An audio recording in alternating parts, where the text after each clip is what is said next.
제9장.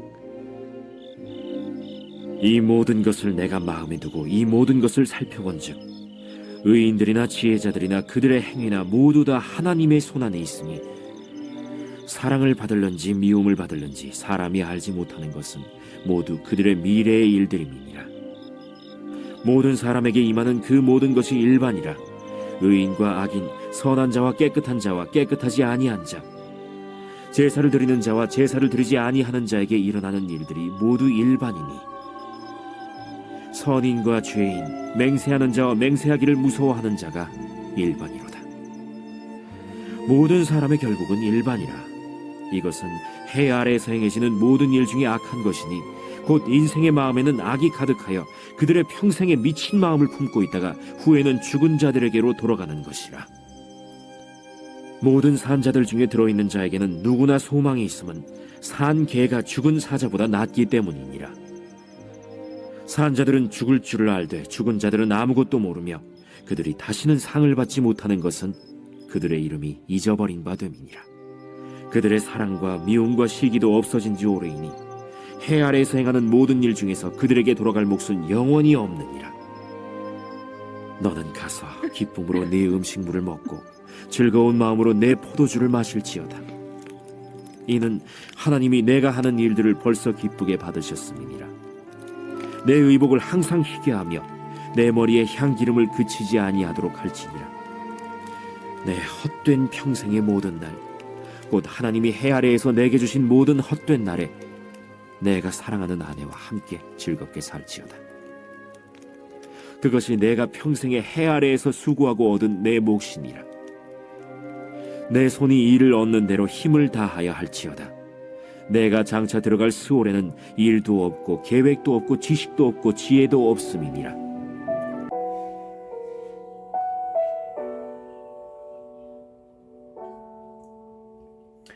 사람은 각기 다양한 인생길을 걸어가지만 이 죽음이라는 종착점은 동일하죠. 오늘 전도자는 이 점에서 모두에게 허무한 이 죽음이라는 것이 이 모두에게는 결국 허무한 인생을 이렇게 제공하기도 하지만은 이제 사는 동안, 이 살아있는 동안 낙을 누리며 사는 법을 갖다가 교훈해 주고 있죠. 전도자가 사람에게 일어나는 모든 일이 하나님의 손안에 있다라고 선언합니다. 이 하나님의 손이라는 것은 하나님의 섭리 혹은 하나님의 통치 이런 것들을 의미하죠. 그러니까 사람에게 일어나는, 우리에게 일어나는 모든 일들이 하나님의 계획 안에서 이루어진다라는 것을 얘기하는 거죠. 우리는 때로 우리 자신에게 일어나는 일들의 그 원인을 알지 못해서 답답해하기도 하지만은 우리가 기억해야 될 건 뭡니까? 그 시작과 그 모든 배후에 하나님이 계신다라는 것들을 기억해야 되는 거죠. 이 모든 일들이 하나님의 손안에 있음을 확신하며 살아갈 때 우리가 이제 그 어떠한 상황에서도 심지어는 죽음 앞에서조차도 흔들리지 않는 이 두렵지 않은 인생을 살아갈 수가 있게 되는 것입니다. 우리가 하나님의 손안에서 일어나는 모든 일들을 다 깨달을 수는 없지만 그래도 또 확실한 것은 하나 있죠. 모든 사람에게 임하는 것, 의인이나 악인이나 하나님을 섬기는 자나 섬기지 않는 자나 모두 동일하게 임하는 것이 있는데 바로 죽음이라는 거죠. 이 죽음 앞에서 모든 인생이 다 똑같아지는 거예요. 그렇게 이 죽음만 생각해 본다면 의인이나 악인이나 모두 다 험한 인생일 뿐인 것처럼 보이기도 해요. 자, 그러나 우리 성도들, 이 죽음이 끝이 아님을 알고 있는 거죠. 죽음 이후에 영원한 하나님 나라에서 누리게 될 이 복락이 우리들에게 예비되어 있다라는 것을 믿고 있는 거죠. 그렇게 우리 성도들은 이 죽음 너머를 내다보면서 이 땅에서의 삶을 살아가는 거예요. 죽음 이후에 임할 영원한 하나님 나라를 우리 마음 가운데 품고 그 영원한 나라를 또한 믿음의 눈으로 바라보면서 이 땅에서부터 우리가 살아있는 동안 이 하나님 앞에서 온전한 삶을 살아가야 하는 것이죠. 이어서 전도자가 살아있는 개가 죽은 사자보다 낫다라는 어떤 이 속담과 비슷한 말을 하죠. 당시 이 고대 문학에서 보면 사자는 영웅이나 어떤 큰 능력을 소유한 자들을 상징하고 반면에 개는 천하고 경멸당하는 그런 자들을 상징해 주죠. 그렇다면 당연히 이 세상에서는 사자처럼 능력 있고 영웅적인 사람이 이 개 같은 사람보다 쉽게 하면 더 가치가 있다고 보게 되는 거죠. 자, 그렇지만 문제는 뭡니까? 그 조건, 그러니까 생과 죽음이 어디에 붙어 있느냐에 따라 그 가치가 또 달라지게 된다라는 거예요. 아무리 뛰어난 사람이라 할지라도 죽은 자는 살아있는 자를 뛰어넘을 수가 없는 거죠. 세상에서 아무리 많은 것들을 성취했더라도 죽으면 뭐라는 겁니까? 그것이 모두 다 무가치해질 뿐이라는 거죠. 우리는 이 생명을 가장 값진 것으로 여기는 거죠. 이 생명의 가치를 진정으로 깨닫는 사람, 이 죽을 수밖에 없었던 우리를 위해 자신의 생명까지도 다 내어주셨던 하나님의 크신 사랑을 깨닫게 되는 거고, 우리 또한 그 사랑을 깨달은 사람은 어떻게 됩니까? 다른 사람의 영혼과 생명까지도 소중하게 여길 수 있는 사람이 되는 거죠. 성도의 가치는 어디에 있는 겁니까? 어떤 세상의 부와 권력과 인기와 명예에 달려 있는 것이 아니죠. 그런 것들은 죽음과 함께 다 허무하게 사라질 것에 불과할 뿐이라는 거예요.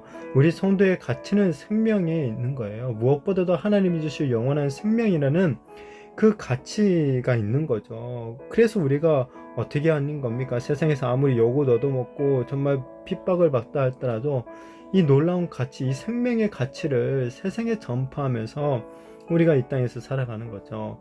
이 바라기는 우리가 이 정말 생명의 가치를 이 세상에 정말 전파하면서 많은 영혼들을 살리는 그런 우리들이 되었으면 좋겠습니다. 전도자는 이제 결국 앞에서 여러 번 반복했던 결론, 그러니까 먹고 일상 가운데, 그러니까 먹고 마시고 사랑하고 일을 하는 삶 가운데 기쁨을 누릴 것을 갖다가 교훈합니다.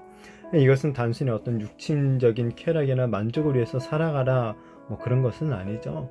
하나님이 전제되어 있는 거예요. 바로 이 모든 일들을 다 이 손 안에 쥐고 계시는 하나님을 기억하는 거죠. 생명을 허락하신 하나님께 감사하면서 하나님의 은혜로 주어진 그 일상들을 기쁘게 누리면서 살아가는 거예요. 이것이 죽음이라는 허물을 이겨내는 지혜가 되는 것이죠. 그러면서 이 오늘 전도자는 특별히 무엇보다 사랑하는 아내와 함께 즐겁게 살아가는 것이 인생에 있어서 가장 좋은 선택이다 라고 말을 합니다.